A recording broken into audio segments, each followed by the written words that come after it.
بسم اللہ الرحمن الرحیم۔ محترم عزیز دوستو، السلام علیکم۔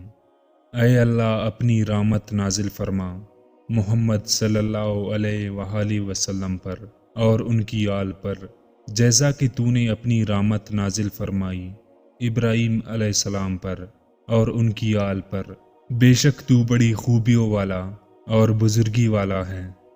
یثرب، جو کہ مدینہ منورہ کا پرانا نام ہے، جہاں اسلام کی روشنی ابھی نہیں تھی، ابھی بت پرستی کا دورہ تھا۔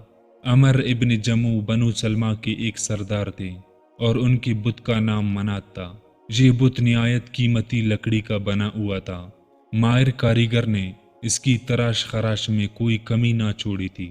عمر اس کو ہر روز خوشبو میں بساتا، اس کو بناتا سنوارتا، اس کی صفائی کرتا، صبح و شام اس کی زیارت کرتا اور عطا المکان اس پر اپنا مال دولت نچاور کرتا۔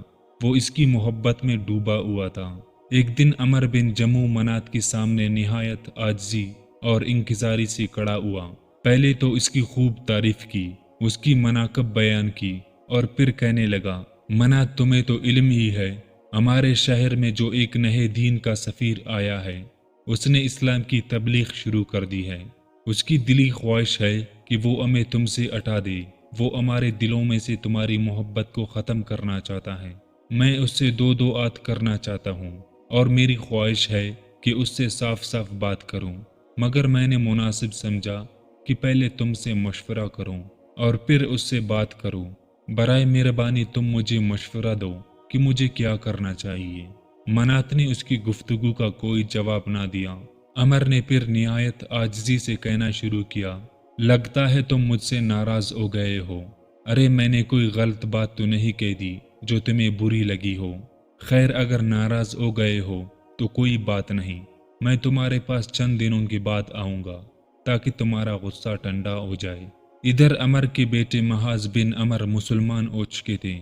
انہیں اپنی باپ کی منات سے محبت کا علم تھا۔ انہوں نے اپنے گہرے دوست محاذ بن جبل رضی اللہ تعالی عنہ سے اس بارے میں مشورہ کیا۔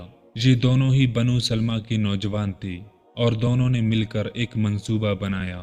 رات کو جب والد سو گئے تو دونوں منات کے پاس آ گئے، اس کو کندھوں پر اٹھایا اور بنو سلمہ کے کنویں میں پھینک دیا۔ یہ ایک بے آباد کنواں تھا۔ قبیلہ بنو سلمہ کے لوگ اس کنویں میں گندگی پھینکا کرتے تھے۔ صبح سویرے عمر اسب سابق اور اسب عادت تبرک حاصل کرنے کے لیے منات کی طرف چلے گئے۔ جب اسے منات نظر نہ آیا تو بڑا حیران ہوا۔ اس نے زور سے کہا، ارے کون ہے وہ بدبخت جس نے میری معبود کے ساتھ آج رات ظلم و ستم زیادتی کی ہے؟ اس کے بیٹے اپنے باپ کی آواز سن رہے تھے، وہ سوتے ہوئے نظر آ رہے تھے۔ انہوں نے جواب دینا مناسب نہ سمجھا۔ عمر اپنے پیارے بت کی تلاش میں نکل کھڑا ہوا۔ وہ غصے سے کانپتا بھڑکتا بڑبڑاتا ہوا اور اپنے آپ سے باتیں کرتا ہوا منات کو تلاش کر رہا تھا۔ دائیں بائیں دیکھا، منات نظر نہیں آیا۔ دیوانہ وار آگے بڑھا اور سامنے دیکھا تو منات گندگی کی کنویں میں الٹا پڑا ہوا نظر آیا۔ جلدی سے اسے نکالا، اسے دھویا، خوشبو لگائی اور دوبارہ اس کی جگہ پر رکھ دیا۔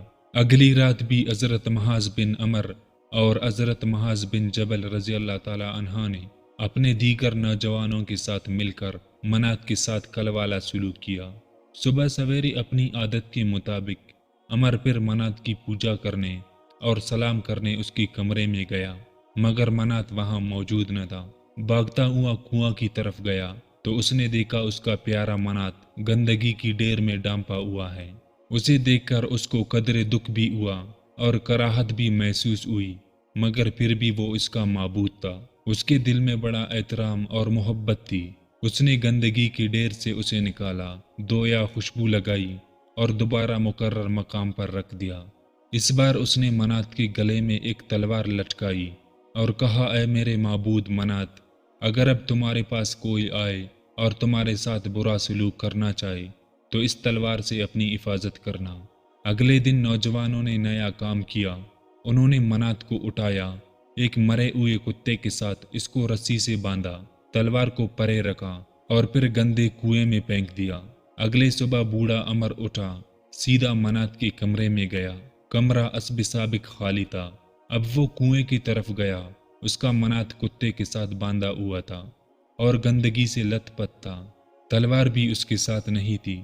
اب عمر کی عقل ٹھکانے آ چکی تھی۔